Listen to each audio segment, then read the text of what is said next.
Hello guys, once again a very warm welcome to Supergrads YouTube channel. Guys जब आईपीमेट इंदौर का या आईपीमेट रोहतक का JIPMAT का रिजल्ट आता है तो कई बार हम लोग देखते हैं कि यार कुछ स्टूडेंट्स हैं जिन्होंने 2 महीने में एग्जाम क्रैक कर लिया। कुछ स्टूडेंट्स हैं जो 24 मंथ्स में भी क्रैक नहीं कर पाते हैं। राइट। तो ये 2-2 साल की प्रिपरेशन के बाद भी नहीं कर पाते हैं और करने वाले 2-2.5 महीने में भी क्रैक कर देते हैं, भले ही इंदौर का ही एग्जाम क्यों ना हो। तो ये क्या चीज है ना। इससे ये तो समझ में आता है कि फर्स्ट अटेम्प्ट में अगर आपको क्रैक करना है तो it is just not exactly और only about the time that you prepare for. Correct. सिर्फ समय जो है वो आपको बताता नहीं है कि आपका सिलेक्शन होगा कि नहीं होगा। कुछ ना कुछ उस टाइम अवेलेबल टाइम में आप क्या स्ट्रैटेजी फॉलो करते हो, है ना। भले ही वो 2 साल की स्ट्रैटेजी हो या 2 महीने की हो, बट वो स्ट्रैटेजी सॉलिड होनी चाहिए ताकि आप फर्स्ट अटेम्प्ट में एग्जाम निकाल पाओ। ये वीडियो उन सारे स्टूडेंट्स के लिए है जो 11th क्लास में पढ़ रहे हैं, 12th में पढ़ रहे हैं, या ड्रॉप लिया हुआ है, प्लान कर रहे हो आईपी मैट अगले साल देने का या उसके अगले साल देने का 25 में या 26 में। उन स्टूडेंट्स के लिए ये वीडियो काफी यूजफुल रहेगा, बिकॉज यहाँ पे हम बात करने वाले हैं कि यार फर्स्ट अटेम्प्ट में, राइट, कोई सेकंड अटेम्प्ट नहीं देना है, पहली बार में देंगे और क्रैक करना है। तो क्या ऐसी स्ट्रैटेजीज होनी चाहिए, राइट, जिसके बिना फर्स्ट अटेम्प्ट में निकालना मुश्किल है। ये सारी ही चीजें आपको फॉलो करनी चाहिए। तो छोटा सा वीडियो है, टिप्स हैं इसके अंदर, एंड सारी टेस्टेड ट्राइड टिप्स है। तो इसको अगर आप ध्यान में रखते हो, इन सब चीजों को फॉलो करते हो, तो आई एम वेरी श्योर कि कितना ही टाइम आपके पास है, 12th बोर्ड के बाद 2 महीने का 1 महीने का क्रैश कोर्स है, उसमें भी आप, there are students who have cracked the exams right in crash course also, final admission हुए हैं। राइट। तो वो सारी चीजें हमने इस वीडियो में रखी हुई हैं। स्टार्ट करते हैं वन बाय वन। आप नोट कीजिएगा एंड जरूर बताइएगा कि कैसा ये आपको कंटेंट लगा। At the end of the session comment box में जरूर लिखिएगा। ठीक है, स्टार्ट करते हैं। पहली चीज क्या है? Crack the IPMAT exam in the first attempt. So first thing first, exam जिसको आप क्रैक करना चाहते हो, राइट, उसका एक ओवरव्यू ले लीजिए, उसको अच्छे से समझ लीजिए, राइट, कि एग्जैक्टली exactly वो चाहता क्या है, उसकी एक्सपेक्टेशन क्या है किसी बच्चे से, ठीक है, कि वो क्रैक कर सके। तो ओवरव्यू लेना एग्जाम का सबसे सही तरीका होता है टू बिगिन विथ। ओके। उसका पैटर्न क्या है, फॉर्मेट क्या है, किस टाइप के क्वेश्चंस आते हैं, राइट, वो सारी चीजें, है ना, आपको समझना सबसे जरूरी है। Without being know doing that exam overview analysis, आप एकदम से है ना, बिल्कुल ब्लाइंडली आप अगर पहला स्टेप रखोगे तो आपको समझ नहीं आएगा किस डायरेक्शन में आपको जाना है। तो एग्जाम ओवरव्यू ओवरव्यू लेना बहुत जरूरी है। ठीक है, कितने साल से एग्जाम हो रहा है, क्या क्या कट ऑफ्स रहे हैं, क्या सीट्स हैं, राइट, क्या कंपटीशन है, वो सारी चीजों को आपको पहले समझ लेना चाहिए, चाहे वो आईपीमेट इंदौर का एग्जाम हो या रोहतक का हो या फिर जिपमेट का हो। कौन कौन से कॉलेजेस हैं जो पार्टिसिपेट कर रहे हैं, कितने सीट्स हैं, रिजर्वेशन क्या है, राइट, कितने लोग शॉर्टलिस्ट होते हैं, इंटरव्यू होता है नहीं होता है, everything should be taken care of. This is the first thing, exam overview लेना जरूरी है। एटलीस्ट लास्ट 3 इयर्स का तो लेके चलो, उससे पहले का भले ही आप छोड़ सकते हो, but last 3 years should be taken into consideration जिस भी एग्जाम को आप क्रैक करना चाह रहे हो। ठीक है, that is number one. Number two, जब आपने सोचा है कि मेरे को प्लान करना है, right, I to start preparing, right, so आपने ओवरव्यू ले लिया, फॉर्मेट समझ लिया, अब आपको प्रीवियस ईयर पेपर एटलीस्ट 3 साल के अगर मिल जाते हैं तो आपको उनको पूरा का पूरा अच्छे से रिव्यू करना है या फिर अच्छे से गो थ्रू करना है। ठीक है, उससे दो फायदे होंगे, right. Number one, you will be able to analyse the trend. ठीक है, आप ट्रेंड को समझ पाओगे, किस टाइप से क्वेश्चंस आ रहे हैं, लेवल ऑफ डिफिकल्टी क्या है ना, पर्टिकुलर सेक्शन की या पर्टिकुलर सब्जेक्ट के सेक्शन की, सेक्शनल सब्जेक्ट। तो उससे आपको आइडिया लगेगा कि यार किस लेवल की मुझे प्रिपरेशन करनी है। ठीक है, भले वो आपके पास क्रैश कोर्स का पीरियड हो, 6 महीने का पीरियड हो, बट उस पीरियड में जितना भी टाइम अवेलेबल है उसको आप पूरी तरीके से प्लान कर पाओगे। तो दैट इज वेरी इंपॉर्टेंट। तो 1 या 2 दिन में ये काम आप आराम से कर सकते हो। ठीक है, to analyse the trends, identify the key patterns, and obviously जब आप 2-3 साल के पेपर्स देखोगे तो आपको समझ में आएगा कि कौन से ऐसे टॉपिक्स हैं पर्टिकुलर मैथ्स में या लॉजिक में या फिर इंग्लिश में जिससे ज्यादा क्वेश्चन पूछे जाते हैं। तो आप बहुत एक अच्छे एक माइंडसेट में पहुंच जाते हो कि यार ये टॉपिक्स हैं, इसकी तो वैरायटी लास्ट 3 ईयर से ज्यादा ही आई है, राइट, इसके क्वेश्चन ज्यादा ही आए हैं, I should prepare it thoroughly, इसके ऊपर मुझे ज्यादा एम्फेसाइज करना चाहिए। राइट, तो आपको फर्स्ट हैंड इंफॉर्मेशन मिल जाती है जब आप पीवाईक्यूज चेक करते हो अपने टारगेट एग्जाम्स के। ठीक है, एंड ऑब्वियसली उसका जो फॉर्मेट है उससे वो आपको समझ में आता है what is the format, and cut off marks जो हैं पिछले 3 साल के, अपनी अपनी कैटेगरीज में आप चेक कर सकते हो, general category, EWS, right, NC OBC, SC, SC और पीडब्ल्यूडी में अपनी अपनी कैटेगरीज में आप जरूर ये सारी अवेलेबल होते हैं कट ऑफ, आप चेक कर सकते हो। तो जो टाइम आपके पास अवेलेबल है उसके हिसाब से अपने टारगेट सेट कर सकते हो कि कैसे कैसे मैं प्रिपेयर करूंगा, because you know the weightage of the topics and in the subjects, right, particular subjects, and you know the cut off marks. ठीक है, तो एक बहुत अच्छी प्लानिंग के साथ आप अपनी प्रिपरेशन करें, ये बहुत जरूरी है फर्स्ट अटेम्प्ट में आपको clear. You can not start haywired, just मेरे को जोश है, मैंने स्टार्ट कर दिया, जोश के साथ होश होना भी उतना ही जरूरी है। ठीक है, होश मतलब that understanding of the exam, that psychology of the exam should be understood before you take the first step of preparation. ठीक है, तो प्रीवियस ईयर क्वेश्चन पेपर जरूर आप देखें। आगे चलते हैं, जितना जल्दी हो सके आप एग्जाम की तैयारी चालू करें। वंस यू डिसाइडेड कि मुझे मैनेजमेंट फील्ड में जाना है 12th के बाद, ठीक है, और आईपीएम ही करना है, आईएम से ही मुझे 5 इयर्स का प्रिपरेशन करना है, बीबीए प्लस एमबीए करना है, सोच लिया आपने, 11th में सोच लिया, 12th में सोच लिया, फर्स्ट ईयर ग्रेजुएशन में आके आपने सोचा कि यार चलो ठीक है, एक साल नो काइंड ऑफ कॉलेज तो ज्वाइन कर रहे हैं, but ultimately I am like aiming for the big college, I am start of colleges for my graduation और पोस्ट ग्रेजुएशन। जब सोच लिया है तो स्टार्ट आपकी जितनी जल्दी हो जाए उतना अच्छा है, फायदा तो है ना, because you get more time for preparation. ठीक है, तो जो आप कॉन्सेप्ट पढ़ते हो, प्रैक्टिस करते हो पर्टिकुलर टॉपिक का, you get more time to complete that and take the depth of it. Benefit तो है, नो डाउट। ठीक है, सो एक चीज है, बिगिन विथ अ प्लान। आप स्टार्ट अर्ली कर रहे हो बट प्लान नहीं है तो भी मतलब नहीं, आपका टाइम वेस्ट हो जाएगा। आपका मोटिवेशन बना रहना चाहिए, अगर आप 2 साल की तैयारी कर रहे हो, it's very important you be consistent and you be remain highly motivated till the end. तो अगर जल्दी स्टार्ट कर रहे हो तो उसके फायदे भी है और नुकसान भी है, you should understand.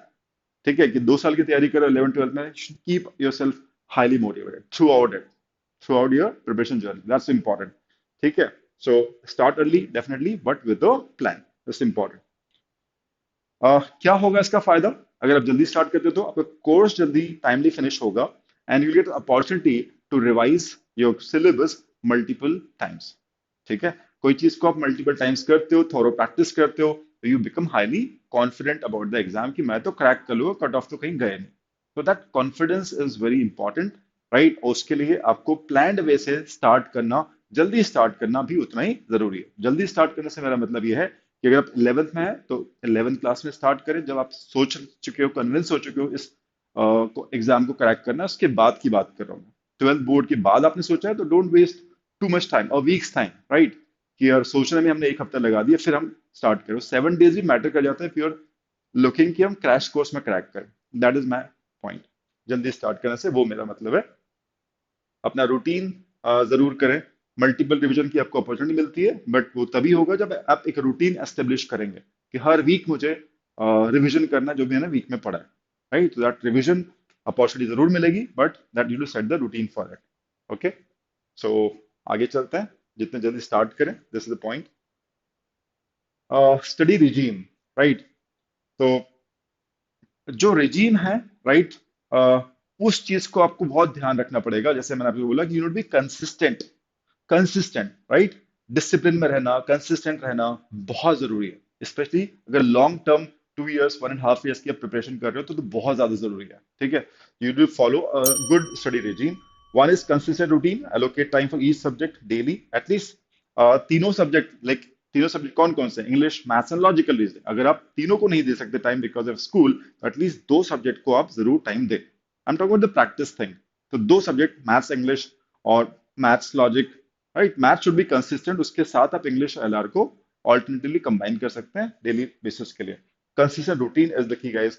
Active learning, active learning में हो सकता है आप पोल्स में पार्टिसिपेट कर रहे हो, क्विज में पार्टिसिपेट कर रहे हो, अपने दोस्तों के साथ क्वेश्चन डिस्कस कर रहे हो, वोकैबुलरी डिस्कस कर रहे हो, you know lot of things can happen, right, like chats में आप एक दूसरे से वो क्या पूछ रहे हो, या फिर you are discussing some questions, right, that is an active learning. Quizzes, polls, उसमें आप पार्टिसिपेट कर रहे हो, engage in problem solving and quizzes, right, and healthy breaks, खूब आप पढ़ रहे हो तो बीच बीच में ब्रेक लेने भी जरूरी है, राइट, ताकि आप इफेक्टिवली जो भी पढ़ रहे हो उसको ग्रास्प कर सको और एग्जीक्यूट कर सको, तो प्रॉब्लम सॉल्व कर सको। तो healthy breaks are important and it's important कि जो भी आप पढ़ रहे हो, ग्रास्प कर रहे हो, है ना, उसका आप ट्रैक रख सको।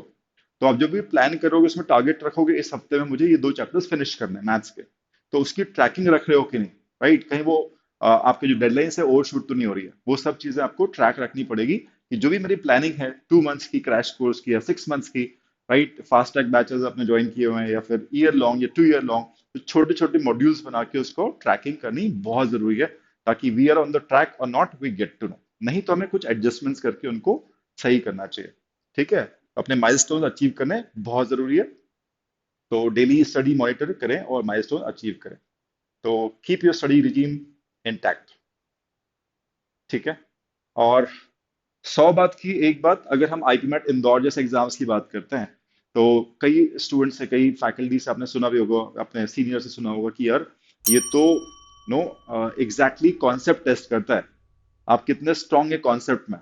तो ये किसी भी एग्जाम के लिए उतना ही इंपॉर्टेंट है, राइट, कि आपकी कॉन्सेप्ट क्लैरिटी परफेक्ट होनी चाहिए, हर चीज आपको क्लियर होनी चाहिए। तो जब भी आप क्लासेस कर रहे हो, सेल्फ स्टडी कर रहे हो, तो टॉपिक्स अगर आपको मिला है, definition, property, application should be all clear, thorough होना चाहिए।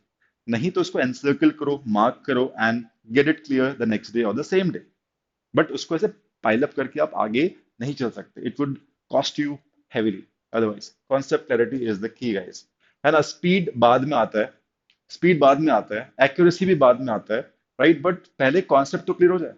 क्वेश्चन की डिफिकल्टी लेवल हाई है तो गलत हो गया, वो अलग बात है, but I am good at my concept, ठीक है ना? तो वो फर्स्ट थिंग फर्स्ट है, इससे कॉम्प्रोमाइज हो ही नहीं सकता, ठीक है? क्वेश्चंस करते करते करते इजी क्वेश्चंस करेंगे, मॉडरेट क्वेश्चंस करेंगे, डिफिकल्ट क्वेश्चन करेंगे, तो क्वेश्चंस का लुक एंड फील तो चेंज होता जाएगा, ठीक है? बट आपके कॉन्सेप्ट बिल्कुल प्रॉपर होना चाहिए किसी भी सब्जेक्ट के, किसी भी टॉपिक के, दैट इज वेरी इंपॉर्टेंट, ठीक है?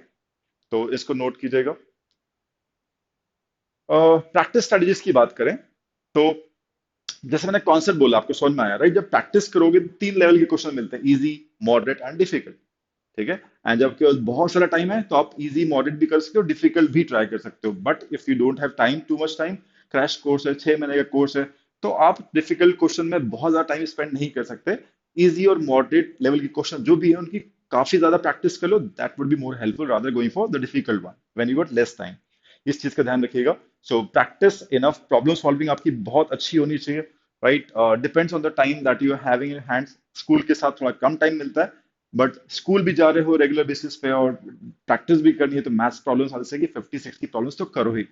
बट अगर आपके पास पूरा टाइम है, आपने डमी स्कूल लिया हुआ है, आपने know first year college attend कर रहे हैं, मतलब ज्वाइन किया हुआ है बट जा नहीं रहे हो, लाइक नो क्या बोलते हैं उसको, what do you call it, drop year लिया हुआ है ना, पार्शियल ड्रॉप एंड ऑल, तो उसके पास टाइम आपके पास बहुत होता है, तो इन दैट सिनेरियो आपके नंबर ऑफ अटेम्प्ट्स जो है, नंबर ऑफ क्वेश्चंस जो है जो आप सोल्व प्रैक्टिस के लिए सॉल्व करोगे, that should be double, almost 80-100 होना चाहिए, not at a stretch, but पूरे दिन भर में 3-4 नो ऐसे ब्रेक्स पे आप ले सकते हो, ठीक है? तीन ऐसे टाइमिंग बना सकते हो जब मिला के आपके 100 क्वेश्चंस हो जाए, ठीक? सो इतने कम से कम आपको अटेम्प्ट्स करने चाहिए मैथ्स में, क्लियर डाउट्स रेगुलरली। आप अगर 100 क्वेश्चन दिन के लगा रहे हो, 50, 100 जो भी आप लगा रहे हो, राइट, तो डाउट्स आने लाजमी है, बनी बात है कि डाउट्स तो आएंगे, nobody is perfect, right? कोई क्वेश्चन आपको परेशान कर सकता है, तो you should be a part of some forum, या फिर आपके डाउट सेशन रेगुलरली होने चाहिए। आप कोचिंग जा रहे हैं यहाँ पे, या फिर है ना, तो आपके ऑनलाइन डीसीएस होते रहने चाहिए क्लियर, ऐसे नहीं कि पूरे हफ्ते में आपके 50 क्वेश्चन तो पाइल्ड अप ही हो गए, तो आपका मोरल डाउन हो जाएगा, क्योंकि 50 क्वेश्चन कोई भी फैकल्टी एक दिन में कैसे क्लियर कर सकता है। इट्स इंपॉर्टेंट कि कंसिस्टेंटली आपके डाउट क्लियर होता रहे, रेगुलरली पढ़ना है, रेगुलरली डाउट क्लियर करना है, राइट? तो ये सारी चीजें ऐसी हैं, ये रिजीम है आपका, इस चीज को फॉलो करने ही करना है, अगर आप फर्स्ट अटेम्प्ट में इसको क्रैक करना चाह रहे हो आईपीएमएट एग्जाम को, तो ठीक है? So this is very important, stick तो स्टडी प्लान स्टिक करोगे तभी डाउट क्लियर कर पाओगे, ठीक है? और वो नहीं कर पाओगे तो डाउट्स आएंगे ही नहीं, रह जाएंगे, वो नहीं होना चाहिए। एंड रिवाइज रेगुलरली, रिविजन की इंपॉर्टेंस हमें फर्स्ट क्लास से बताई जा रही है, फर्स्ट क्लास से स्कूल, टीचर्स, पेरेंट्स सब बोलते revision revision revision, and somehow we also know it, the only concern is time हमारे पास रहता नहीं है। तो अगर आप स्ट्रिक्ट रिजीम फॉलो करेंगे, मोटिवेटेड रहेंगे, चार्ज अप रहेंगे, कंसिस्टेंटली पढ़ेंगे, और सब कुछ टाइमली आपका खत्म होता जाएगा, सबने प्लान किया था, है ना? बहुत मेहनत लगती है इन सब चीजों के लिए, to be so much discipline and not being distracted by an number of things, बहुत मुश्किल है ये, बट करते हो अगर, तो ये पक्का आप रेगुलरली रिवाइज कर पाओ, वीकेंड्स पे टाइम निकाल सकते हो अपने रिवीजन के लिए जो भी अपने वीक में पढ़ा है, ठीक है, और हर वीकेंड पे थॉरो रिवीजन होना चाहिए। You not miss out on what you studied initially, कुछ मिस आउट नहीं होगा, ठीक है। सो रिवीजन का एक अपना, you can plan out, chalk out, you can chalk out a plan and you can revise accordingly, very very important guys, ठीक है। So what is it, take every test sincerely. होता क्या है कि हम लोग बहुत सारे बहाने ढूंढ लेते हैं टेस्ट नहीं देने के, या एम ही देने के, दे दिया बस जाके, सर ने बोला है, नहीं तो पेरेंट को कॉल कर देंगे, राइट, तो हम चले गए देने के लिए, but we are not prepared, या हमें समय नहीं मिला, या बहुत सारी चीजें होती है। मैं बोल रहा हूँ हर टेस्ट को आपको बहुत सिंसियरली देना है, right. What do mean by बहुत सिंसियरली देना है? छोटा ही टेस्ट हो, भले ही आपने कोई टॉपिक पढ़ा हो, लेट्स से एवरेजेस पढ़ा, या वर्क इन टाइम पढ़ा, या फंक्शंस पढ़ा, पढ़ लिया, कॉन्सेप्ट हो गए, आपने आपका स्टडी पैकेज उससे क्वेश्चन लगा लिए, अब आपको टेस्ट देना है, टॉपिक टेस्ट घर पे ही देना है, लेट्स से, बट वो उतने सिंसियरली देना है कि यार सब कुछ अब मैं अपने आप को टेस्ट कर रहा हूँ, मेरी जो लर्निंग है उसको मैं टेस्ट कर रहा हूँ। You should get the frame of mind writing the test, ठीक है, क्योंकि उसकी एनालिसिस तभी फ्रूटफुल होगी जब आपने उसको सिंसियरली दिया हो, अपना बेस्ट दे रहे हो, भले ही वो टॉपिक टेस्ट हो 40 मिनट्स का, कोई दिक्कत नहीं। अदरवाइज जो रिफ्लेक्ट करेगा आपका स्कोर या परफॉर्मेंस, वो रियल परफॉर्मेंस थोड़ी होगा, आपने ऐसे दे दिया। तो चाहे वो टॉपिक टेस्ट हो, चाहे सेक्शनल टेस्ट हो, चाहे फुल लेंथ टेस्ट हो, प्रैक्टिस टेस्ट हो, कुछ भी हो, ठीक है, या स्ट्रैटेजिकली अपनी स्ट्रैटेजी को चेक करने के लिए आप कोई सेक्शन टेस्ट दे रहे हो, ठीक है, कॉम्बो टॉपिक टेस्ट जो भी दे रहे हो, right, it should be taken as sincerely as possible, ठीक है। सो एनी टेस्ट, राइट, और जितना हो सका, अगर आप किसी कोचिंग में जा रहे हैं, ऑफलाइन कोचिंग में जा रहे हैं, अगर जा रहे हैं तो वहां पे जाके, अगर वहां पे शेड्यूल हो रहा है, वहां पे आपको लैब में बुलाया जा रहा है, तो नथिंग लाइक दैट, क्योंकि एक्चुअल एग्जाम में भी आप सिमुलेशन आपको मिल जाता है कि आप लैब में बैठते हो, कंप्यूटर स्क्रीन के सामने बैठते हो, तो बिल्कुल एक माहौल रहता है, सारे स्टूडेंट और आजू बाजू सब दे रहे होते हैं, तो फील अगर आपको मिल रहा है अपने लैब में, अपने इंस्टीट्यूट में, nothing like that, don't miss that opportunity right in that ambience, it's important guys, ठीक है, it matters a lot. And last but not least, जो भी आप कर रहे हो, है ना, second last in fact, analysing performance, अपनी परफॉर्मेंस का ट्रैक आपके पास होना ही चाहिए। आप उसकी एक्सेल शीट बनाएं, ठीक है, कोई मैकबुक बनाएं, मैकबुक हम लोग बोलते हैं सुपर ग्रेड्स में, mock analysis copy, I call it MacBook, it is not Apple's MacBook, but we say MSC, MSC, right. So वो बनाएं, एक्सेल शीट बनाएं, हर टॉपिक टेस्ट, सेक्शन टेस्ट के स्कोर्स लिखें, अपने स्वॉट एनालिसिस करें, स्वॉट analysis, strength, weakness, opportunity, threat, right, इसका एनालिसिस करें, कहाँ पे मैं स्ट्रॉन्ग जा रहा हूँ, कहाँ पे मैं वीक जा रहा हूँ, राइट, कहाँ पे अपॉर्चुनिटी थी but I could not crack that particular question, there was an opportunity, right, स्वॉट एनालिसिस वी कॉल इट, उसको देखते हुए पूरी अपने एक्सेल शीट मेंटेन करो। बिकॉज जब आप किसी मेंटोर के पास जाओगे, किसी टीचर फैकल्टी के पास जाओगे, तो रैंडमली मत पहुंच जाओ कि मेरा सेक्शन वीक, सर इस सेक्शन में ये पर्टिकुलर टॉपिक के अंदर ये जो सब टॉपिक है, यहाँ पे मेरे को दिक्कत आती है, तो वो आपको भी सॉर्टेड रहेगा और टीचर को भी सॉर्टेड रहेगा, बंदा यहाँ पे फंस रहा है, तो वहां पे जाके आपकी हेल्प कर सकता है, एंड वहां से आप उठ गए तो उस टाइप की क्वेश्चन कभी गलत नहीं हो। तो you need to be sorted to get the things sorted from the faculty, तो आप सॉर्टेड रहिए, very important to analyse the test. आजकल तो इतने अच्छे अच्छे एनालिसिस टूल्स वगैरह होते हैं सब पोर्टल्स पे, तो it will really help you guys, ठीक है। So don't miss that. It's very important to be sorted and analyze your performance. May it be a sectional test or topic test, doesn't matter, or full length test or mock test, anything. Last, mentorship benefit.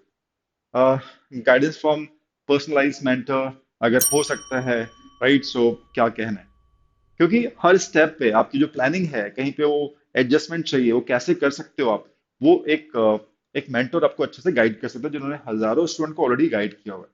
तो if you are able to get that mentor, it mentor can be teacher, mentor can be a parent, right, if parent is quite equipped with all those things, या फिर किसी seniors की बात कर सकते हो जिन्होंने खुद ने क्रैक किया, उन्होंने कैसे वो भी मेंटर हो सकते हैं। तो आप जस्ट चेक करो who is competent enough or who can be the authority who can actually guide you through this preparation phase of IPMAT, right? So this is very important. If you're lucky enough, try to get who can mentor you, ठीक है। कोई competent authority से आप बात करते हो, it could be faculty, right? Just check it out. But जहां पे आप फंसोगे वहां पे वो आपको सोल्यूशन देगा, उस पर आप काम करोगे, तो definitely come out of that zone, या जिस एरिया में आप फंस रहे हो, जिसके कारण आप कट ऑफ निकाल नहीं पा रहे हो, या फिर आप कट ऑफ तो निकाल पा रहे हो बट हाई स्कोर नहीं कर पा रहे हो, तो ही और she must be can help you out there because they must have helped thousands before. ठीक है ना? So mentorship is very important, guys. ठीक है? So these were the tips that I really wanted to share with all of you. आप 11th में हैं, 12th में हैं, आप फर्स्ट ईयर में हैं, डजेंट मैटर. अपने टाइम कितना अवेलेबल है उसके हिसाब से इस जो भी अपन ने चीज सीखी है उसको आप उसको मैप कर सकते हो, उसको नो आप उसको सेट कर सकते हो अपने अवेलेबल टाइम के अंदर ये सारी चीजों को. तो nothing like that, nobody can stop you from cracking IPMAT in the very first attempt.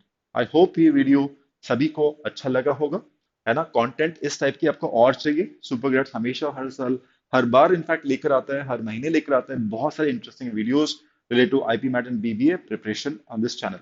आप पहली बार अगर आए हो, सब्सक्राइब करें, लाइक करें और कमेंट बॉक्स में लिखिएगा किस टाइप की आपको सेशंस और चाहिए, that so that would be helpful for all you guys. Comment box में लिखना ही तो है, लिख दो. ठीक है कि कैसा लगा सेशन और आगे कौन से टॉपिक के ऊपर आप हम लोगों से वीडियोस एक्सपेक्ट कर रहे हैं, राइट? चलिए, thanks a lot for watching this. Take care, bye bye, see you.